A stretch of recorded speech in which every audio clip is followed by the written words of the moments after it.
All right, shalom, shalom. First things first, I want to give honor and praise unto Yahweh, Bahashim, Yahushai, Bahashim, Chakvadash. We said, Barakatah Yahweh, Barakatah Yahushai, Barakatah Yahweh, Barakatah Yahushai, Barakatah Yahweh, Barakatah Yahushai, Bahashim, Chakvadash.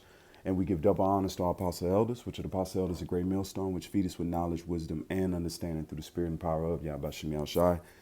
2023, which is the hopeful year that Yahbashim Yahushai fulfills all the prophecies. All the prophecies are fulfilled. The elect is delivered from this hellhole, this slavery, this captivity we've been sent to. Let's jump right into it. You already see what's on the screen. This is just a response video, just going into this spot, this blot in in our feast. That's what the name of this is. Spots in your feast. ISUPK.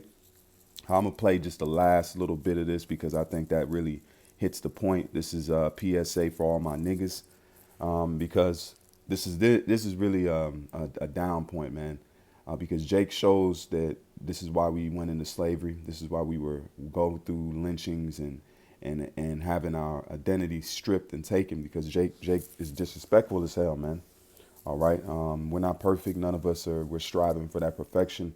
But when it comes to this truth and being given, because it says, I should make you a nation of kings and priests. It didn't say niggas, man. Kings and priests don't carry themselves in the way of a nigga. That's not something you can compare, because niggas is something that was given to you in slavery and being put at the bottom of the barrel and being taken out of power and rulership. And you've been replaced with a kingly mentality and a stand-up type of look to you, to being called niggas, man. All right, so I'm gonna play this last part. I'm just gonna go through some scriptures just to point out and to show that this was a very low moment right here, man. It's a very scary thing that Jake can do this now. Imagine when Jake was in their power. Imagine when we was in the temple and had our own little bit of slice of land. Jake was acting an ass, man. All right, because look what they do we still in slavery. We're not let free, you know, and we've been given an opportunity to carry ourselves different. All right. But the point of carrying yourself and uplifting being a nigga, that shows you right there that they're still of the world, because you're supposed to be transformed. If you was a nigga before, but then you're still a nigga now, where's the new man? Because that's how the Lord has said he's going to sup with us. You know, he's going to come in and he's going to sup with us, but he's going to sup with not no nigga, man. OK, that's not what the Lord is coming to sup with, because guess what? That's not what the Most High is putting his name on us again by giving us this truth and giving us the opportunity to teach this word again. OK, and the Lord sent the comforter. The comforter is a comforting spirit. Comforting and nigga don't mix, man. OK, because a nigga is not comfort.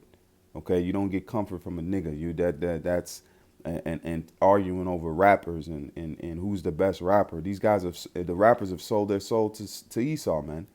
They're drinking blood and all types of stuff and committing wicked acts and uplifting Satan. But all of a sudden we want to, man, forget these rappers, man. There's no rapper worth praising, you know, even if you hear the music here and there, that's it. It's just music. Even the Lord said that you would not hear your psalms. You will not hear the vibe, your feast days. The Most High ain't with that. So you think he's trying to uplift rappers that are fully sold out, man? Okay. So let's play this last part, and then we're gonna jump right into the scriptures. And Lord willing, it's an edifying lesson.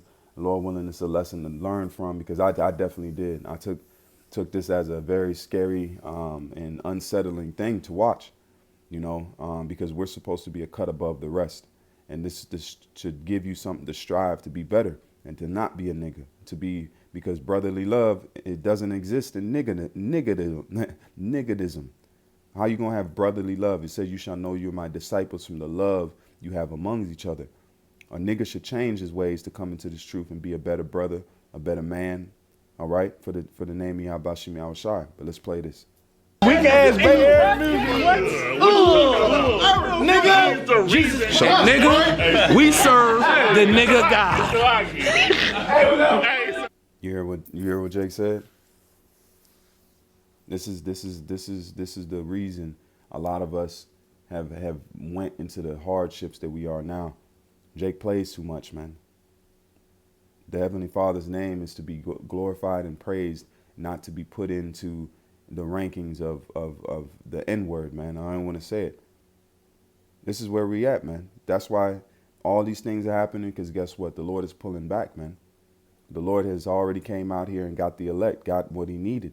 He got the gold, he got the silver, he's already refining it. These guys don't even realize that the Lord is refining already.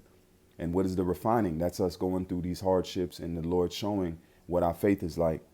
So the elect is already sealed. That the apostles already brought that out. They said they believe that the elect is already sealed, man. Okay. So in the time we had now, that the Lord is, he got it out here that Israel and guys are still somewhat teaching and coming in. But the Lord is refining the gold, man. What is the process of jewelry making? First, you find the product. You got to go into the earth. You got to go into hell. All right. You got to go into the earth and you got to find that gold. You got to find that silver. You got to find that stone. You got to find that rough opal. OK. And then guess what? Then you pull it out and then you get to refining it. You take away the impurities, you melt it down, or you cut off the stones around it. And then you get what you need.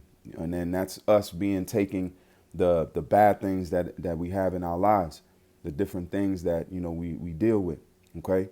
And then what the Lord does is then he gets to refining. That means he gets to polishing, gets to that's what you do with stones. And then with gold and silver, you go ahead and you put it in that